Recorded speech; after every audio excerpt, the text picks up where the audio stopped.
Jai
Breaker of this world's chain, we adore thee, whom all men love, spotless, taking man's form. O purifier, thou art above the gunas three, knowledge divine, not flesh, thou whom the cosmos wears, a diamond at its heart. Let us look deep in thine eyes, they are bright with the wisdom of God, that can wake us from Maya's spell. Let us hold fast to thy feet, treading the waves of the world to safety. O drunk with love, God drunken lover, in thee all paths of all yogas meet. Lord of the worlds, thou art ours, who wert born a child of our time, easy of access to us. O merciful, if we take any hold upon God in our prayer, it is by thy grace alone, since all thine austerities were practiced for our sake. How great was thy sacrifice, freely choosing thy birth in this prison, our iron age, to unchain us and set us free. Perfect, whom lust could not taint, nor passion nor gold draw near. O Master of all who renounce, fill our hearts full of love for thee. Thou hast finished with fear and with doubt, standing firm in the vision of God, refuge to all who have cast fame, fortune, and friends away. Without question thou shelterest us, and the world's great sea in its wrath seems shrunk to the puddle that fills the hoofprint in the clay. Speech cannot hold thee, nor mind, yet without thee we think not, nor speak. Love, who art partial to none, we are equal before thy sight.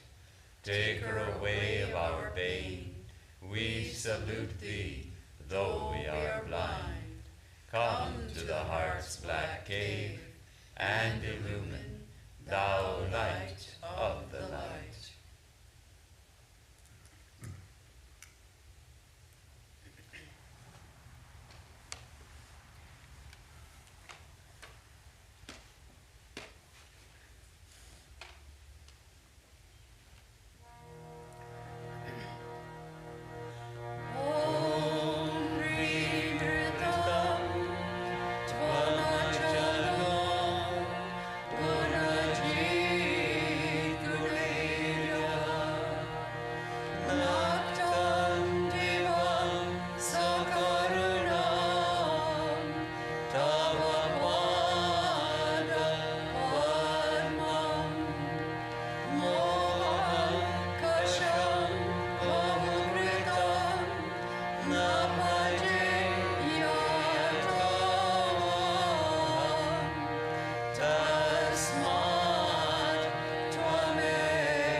Jai Swamiji Maharaj Ki Jai.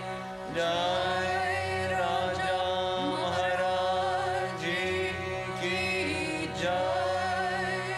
Jai Swami Advaitananda Maharaj Ki Jai.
Om Stapakaya cha dharmasya sarvadharmasvarupine avatara varishtaya Ramakrishnaya te namaha. Salutations to Sri Ramakrishna, the establisher of dharma and also the embodiment of all dharma religions, who is the latest and the most perfect of all teachers.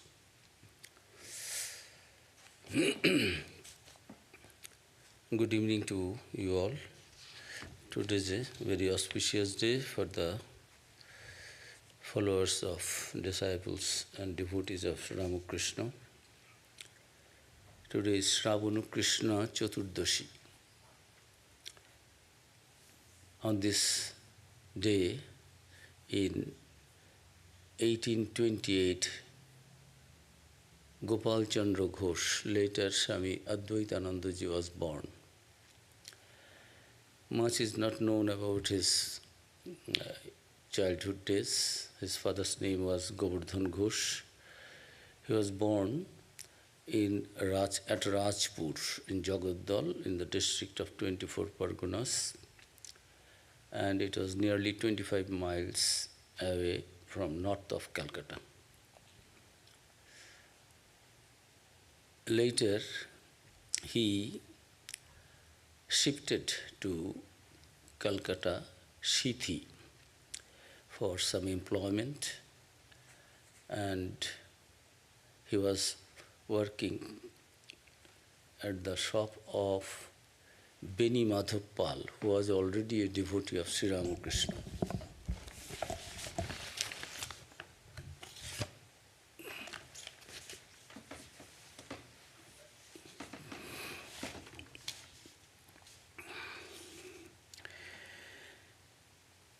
And many times Sri Ramakrishna was invited by this devotee Beni Madhav Pal, who was already a Brahmo devotee but had deep reverence and respect for Sri Ramakrishna, and several times, particularly during the Brahmo festivals at Shithi, he used to invite Sri Ramakrishna, and Sri Ramakrishna also very delightedly went and praised his generosity for spending money for the festival and taking care of the devotees, feeding them. So, several times he saw Sri Ramakrishna when Sri Ramakrishna visited Shithi, but he did not have much attraction for spiritual life or attraction towards Sri Ramakrishna, his teachings. But when at the age of 55 he lost his wife, he was completely shattered. And it is said that God's ways are mysterious. Now at the age of 55, suddenly, when he lost his wife, he was completely shattered and broken-hearted. And then one devotee, his name was Dr. Mahendra Pal, his friend, he advised that yes, Mahendra Pal also was a devotee of Sri Ramakrishna, better you go to Sri Ramakrishna, and if he says something, if you go to him, this suffering will go. So he came to Sri Ramakrishna, and first day he was not that much attracted. Sri Ramakrishna also just, as it were, other devotees were there, said something. It was not much impressive. But later on, he described that Sri Ramakrishna's that influence on him was so much that again and again he started going to Sri Ramakrishna Dakshineshwar. Mahendra told Gopal, look, holy people sometimes do not like to be caught easily. They test your sincerity through indifference.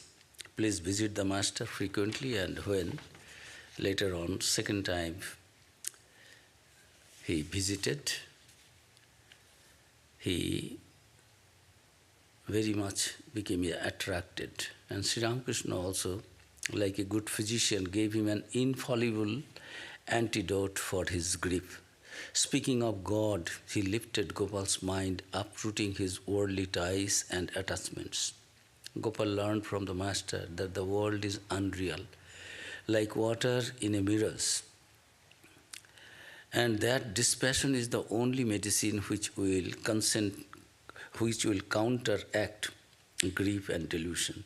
The master's words on the impermanency of the world appealed to Gopal and made a lasting impression on his mind. He returned home and seriously began to think of renouncing the world to search for God.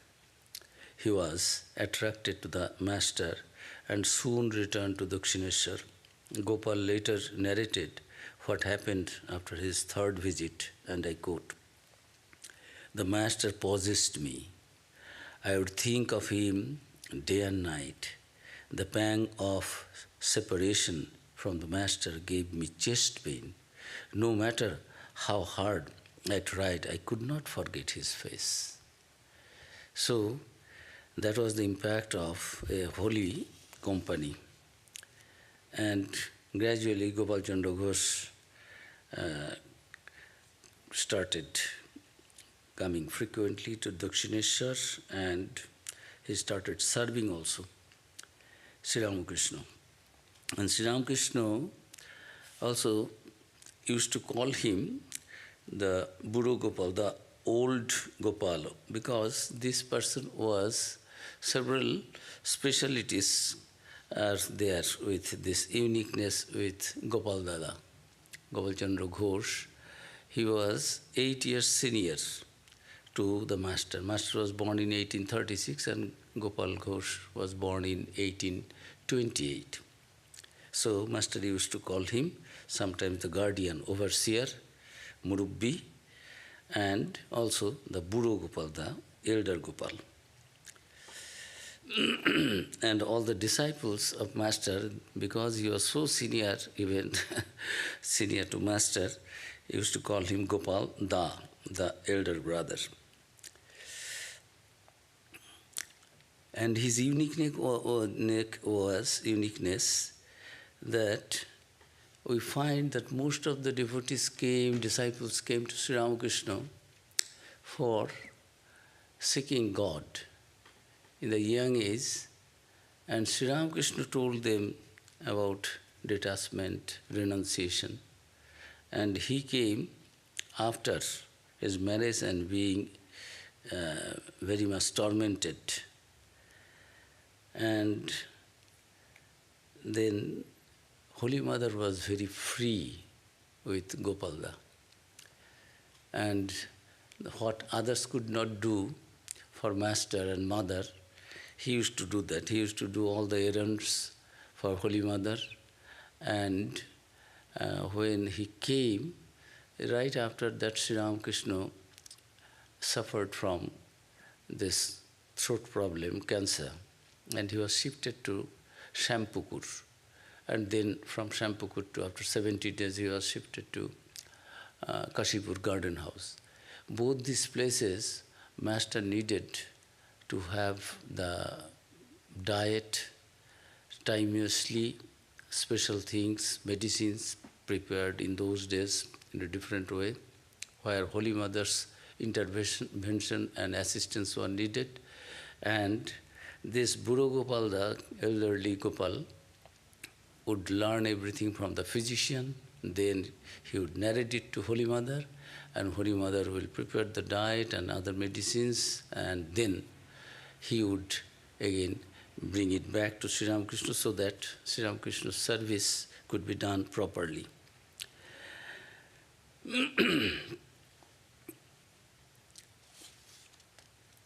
Another thing was very special in his life. He was very orderly compared to the other youngsters. He was very methodical, neat and clean, and calm and quiet.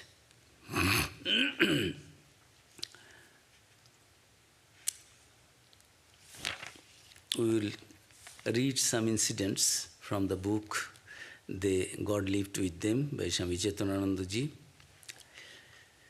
A few days after becoming acquainted with the Master, Gopal felt intense renunciation and expressed his desire to go for a pilgrimage on 5th April 1884.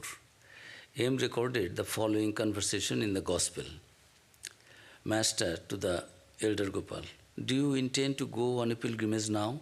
Gopal, yes, sir. I should like to wander about a little. Master to the elder Gopal and other devotees. How Master, without hurting anybody, used to teach them about himself and about God realization, how we become confused. And I quote, Master said, as long as a man feels that God is there, he is ignorant. But he attains knowledge when he feels that God is here. A man wanted a smoke.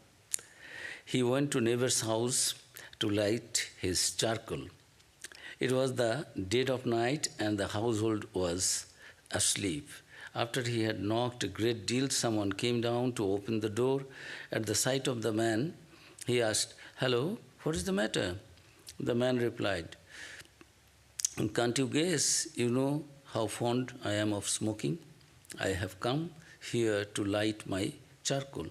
The neighbor said, "Ha ha, you are a fine man indeed. You took the trouble to come and do all this knocking at the door at this odd hour.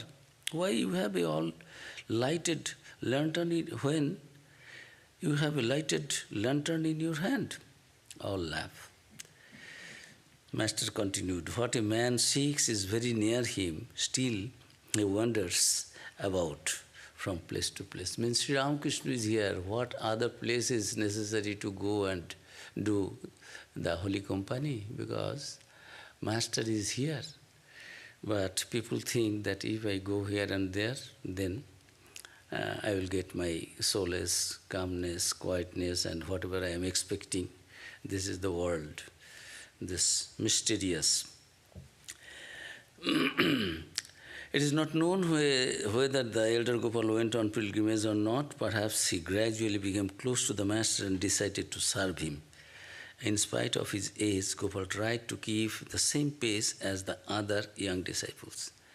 Young disciples could do at this young age, and they gave their everything, day and night. They, in a routine manner, clockwise, they used to serve Sri Ramakrishna whole day and night during these Shampukut days and Kashiput days.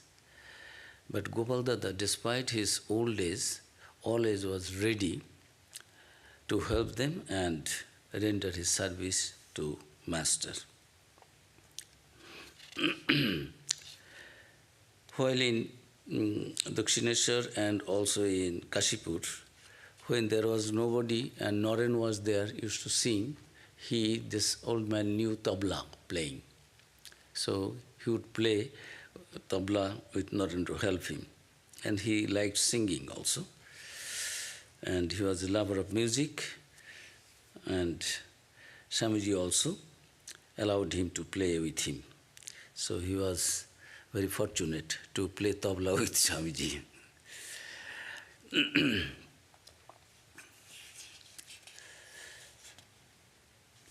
Now Sri Ramakrishna started training him at Dakshineshwar when Sri Ramakrishna found that anybody was not alert mentally doing his works, activities, responsibilities, then he would not do the japa meditation also properly.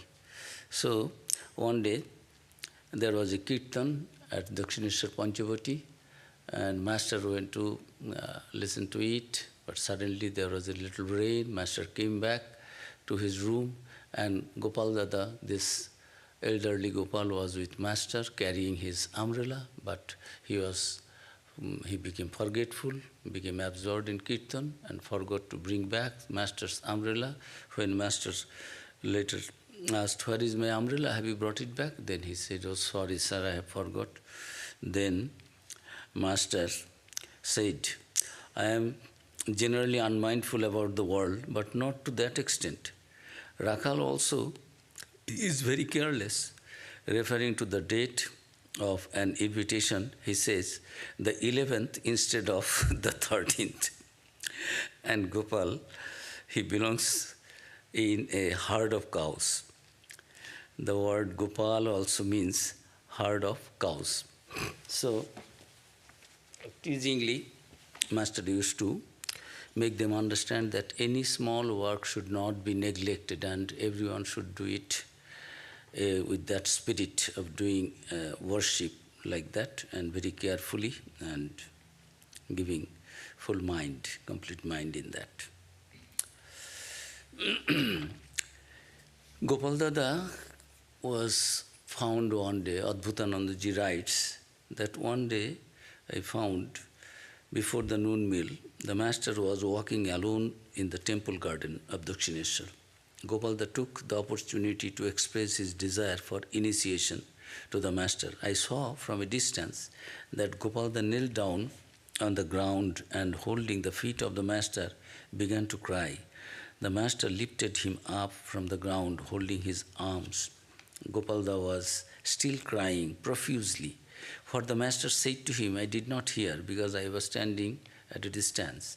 Since that time, I have noticed Gopalda chanting God's name every evening in front of the Krishna temple. So, master's giving initiation was something special. Sometime he would transmit spiritual power to them by touching them or writing a mantram on the tongue or whispering a mantram in the ear or singing a song or just through a glance. So, master just blessed him on that day, and Gopal Dada became very absorbed in japa meditation every evening, very regularly used to do japa meditation. So master was guiding them and training them properly.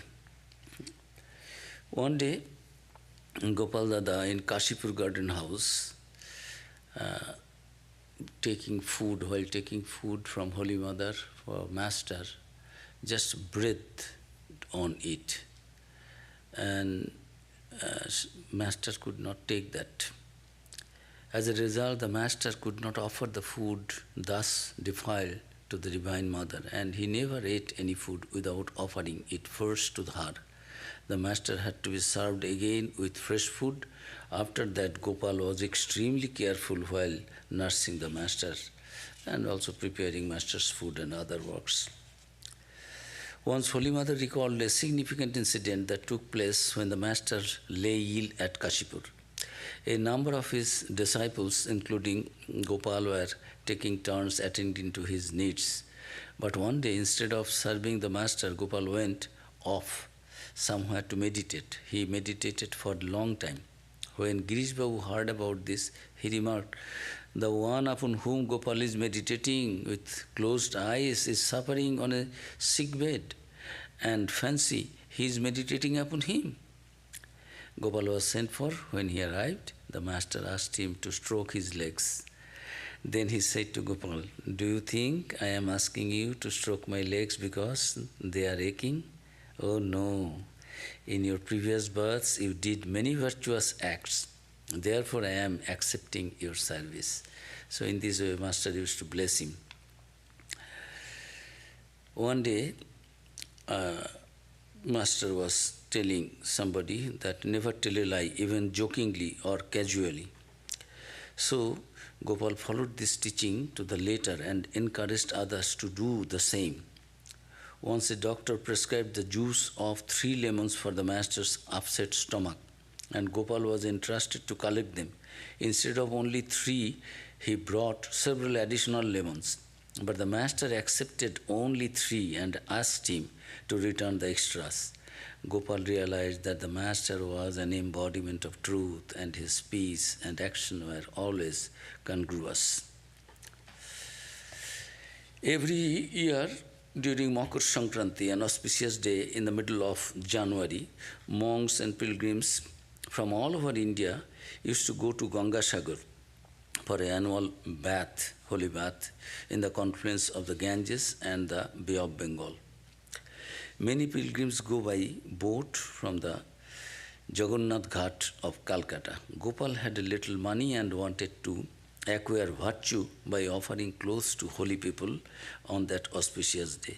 So he bought 12 pieces of clothes and 12 rosaries of Rudraksha beads to distribute among the monks.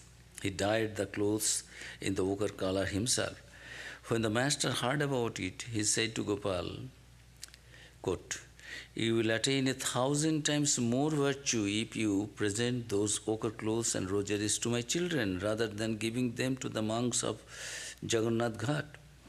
Where else will you find such all-renouncing monks? Each of them is equal to 1,000 monks, unquote. This changed Gopal's mind.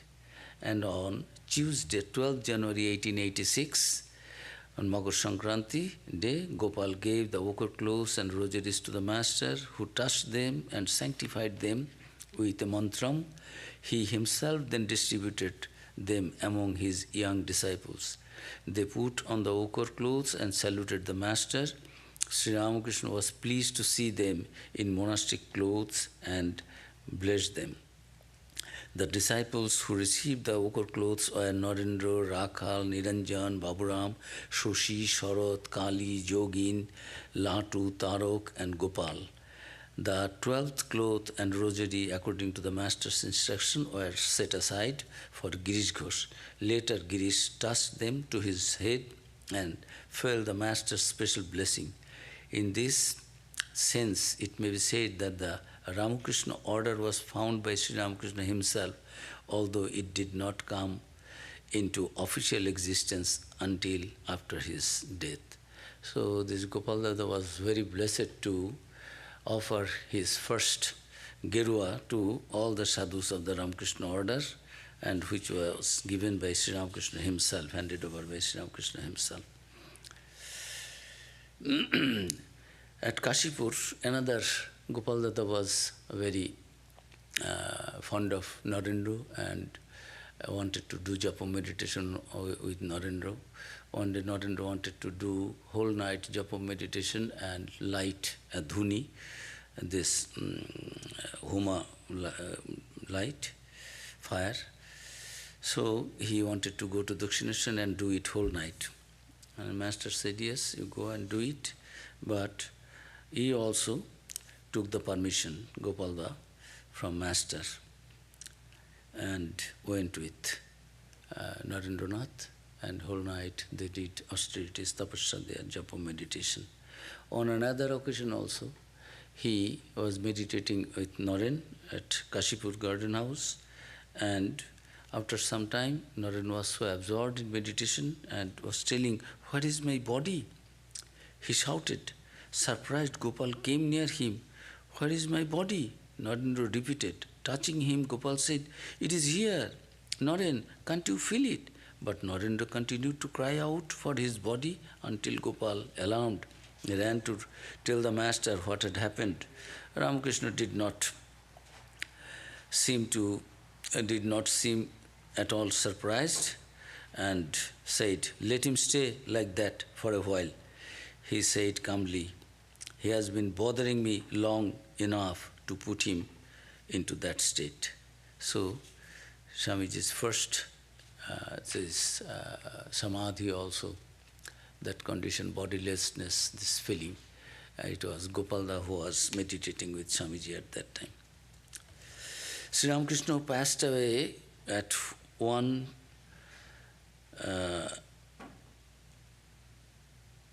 2 minutes past 1 on 16th August 1886. At first the disciples could not ascertain whether the master had died or gone into samadhi. Immediately Narendra sent Gopal and Latu to Dakshineshwar to bring Ramlalda, the master's nephew, thinking that he could determine the master's condition. When Ramlal arrived, he found that the crown of the master's head was warm. Several doctors were informed, and at last Dr. Mahendralal Sarkar declared that Ramakrishna had passed away. After the cremation that afternoon, all disciples left for home except Gopal, Latu and Tarok, for they had no place to go.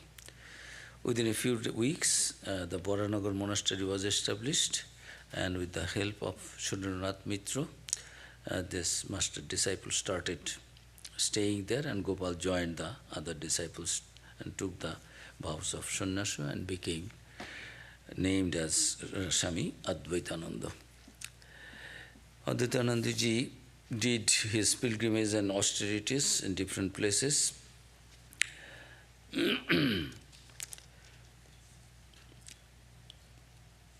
He went to Kashi, Kedar, Bodri, Himalaya, Vrindavan, Gaya, Haridwar, Kumbh Mela, and 5 years he stayed in Varanasi, Kanyakumari, Rameswaram, Kamakya, Dwarka, all these holy places he visited afterwards when Swamiji was abroad. And after coming back, Swamiji, when Belur Math was founded, he came to Belur Math and taking the responsibility of the garden and for the new Math.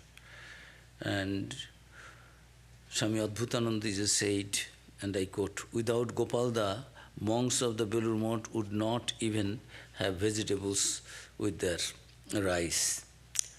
And he used to take care of the vegetable garden and other things, and sometimes he would send all these vegetables to Holy Mother also, who was at that time staying in Calcutta. And one day he came and said, "Mother, you see, I want to send some vegetables to you. I try my level best to do all these things, but young brahmacharis, they do not help me so much. And I am old. I have also rheumatism like you, but still I am doing." The Holy Mother said, "My child, you see, who can do like you? You are an old man, you have experience of the life, and you understand all these things are master's work. So you do what you are doing. They cannot follow you, but you are doing the right thing."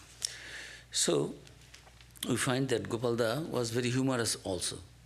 While in Belur Math, young brahmacharis were doing some work, they very hard manual labor, digging the soil in vegetable garden. At that time, Gopalda was looking after the flower garden, and he was telling them, "Hey, young brahmacharis, you should not toil so hard. You will not be able to bear that.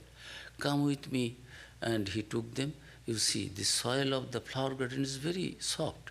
Work here. So this making joke and fun with others, and youngsters also learnt much about his duties.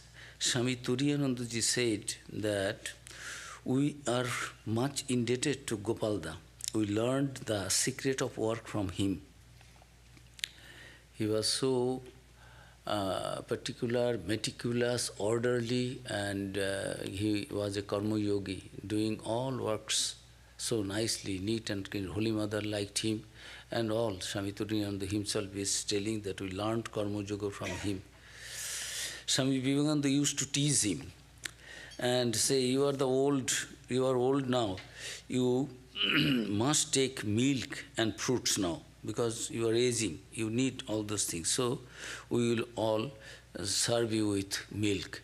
And one day, about 8 liters of milk, with the help of the brother monks, all poured on the head of Gopalda and then washed with Ganges water.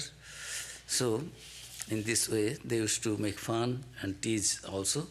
And Gopalda also enjoyed all these things.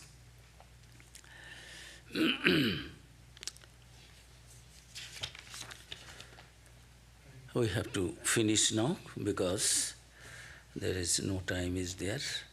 At the old days, he used to walk and guide the caretakers of the Belur Math garden, advising other youngsters also.